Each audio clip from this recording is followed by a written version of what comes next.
Coach, θα θέλαμε να μας κάνεις μια περίληψη αν είσαι ικανοποιημένος από τα δύο φιλικά που έδωσε ο Ολυμπιακός σε αυτό το τουρνουά της Κρήτης. Μα τι καλύτερο που μπορούσαμε να έχουμε αυτή την εποχή από το να παίξουμε εναντίον δύο πολύ δυνατών ομάδων. Είδα ότι το τουρνουά ήταν πολύ υψηλό επίπεδο, τα παιχνίδια ήταν κλειστά. Οι ομάδες προσπαθούν να προετοιμαστούν εν ώψη του άμεσου ξεκινήματος των διοργανώσεων. Και εμείς βέβαια έχουμε μεγάλο πρόβλημα γιατί σήμερα πρέπει να συμπεριλάβουμε και λίγο τους διεθνείς να παίξουν κάποιο χρονικό διάστημα. Ενώ δεν έχουν παίξει ούτε μια φορά με άμυνα σε προπόνησή μας. Αλλά επειδή πιέζει ο χρόνος, την άλλη εβδομάδα έχουμε το Super Cup. Πρέπει λίγο ταχύρυθμα να πάμε. Αυτό δείχνει ότι είμαστε και σε πολλές φάσεις είμαστε πρόχειροι. Κάνουμε αρκετά λάθη τα οποία οδήγησαν τον Ερυθρό Αστέρα σήμερα για παράδειγμα σε αρκετούς πόντους στον ευθυνιασμό, πάνω από 20. Αλλά πρέπει να αναγνωρίσει ένα στο παιχνίδι του άλλου. Οι δύο καινούργοι μας παίκτες να καταλάβουν πού πρέπει να δουν την μπάλα στους άλλους και πού πρέπει να την υποδέχονται αυτοί. Και κάποιες αμυντικές συνεργασίες που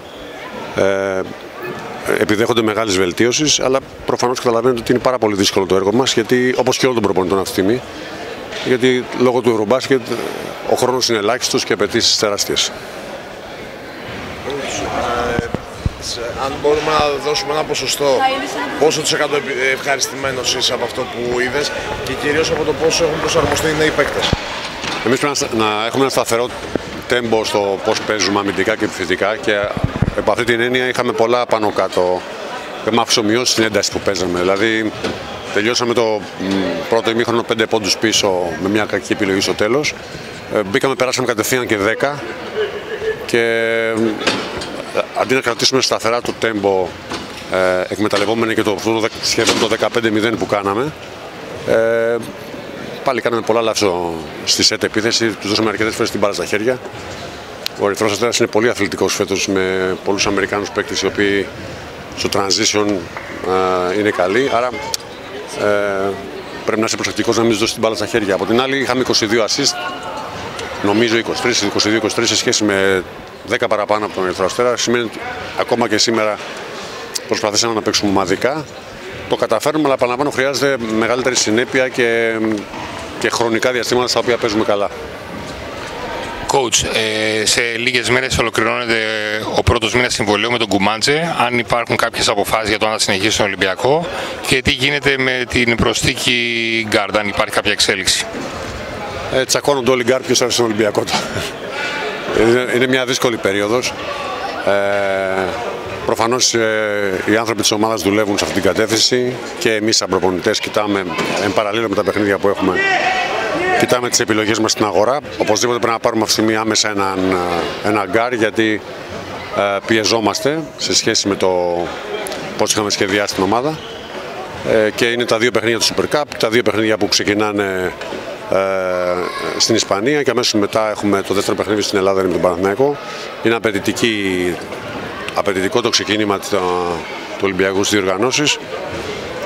Χρειαζόμαστε άμεσα γκάρ και κάνουμε προσπάθεια γι' αυτό, αλλά για τον Κουμάντζη είναι κάτι που θα αποφασίσουμε όλοι μαζί μετά. Δεν είχαμε αυτή τη στιγμή χρόνο για να ασχοληθούμε με αυτό. Χαρακτηριστικά ποια θα είναι?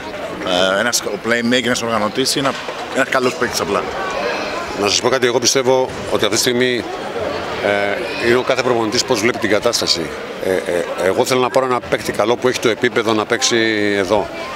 Το τι χαρακτηριστικά έχει, καλείται μετά η ομάδα να τα αξιοποιήσει και ποιες αδυναμίες έχει να τις κρύψει. Αν θέλουμε να πιστεύουμε ότι υπάρχει κάποιος παίκτης ο οποίος θα έρθει σε αυτό το επίπεδο και θα μπει και θα κυριαρχήσει, εγώ σας λέω κάποιος NBA με μεγάλη διαδρομή εκεί.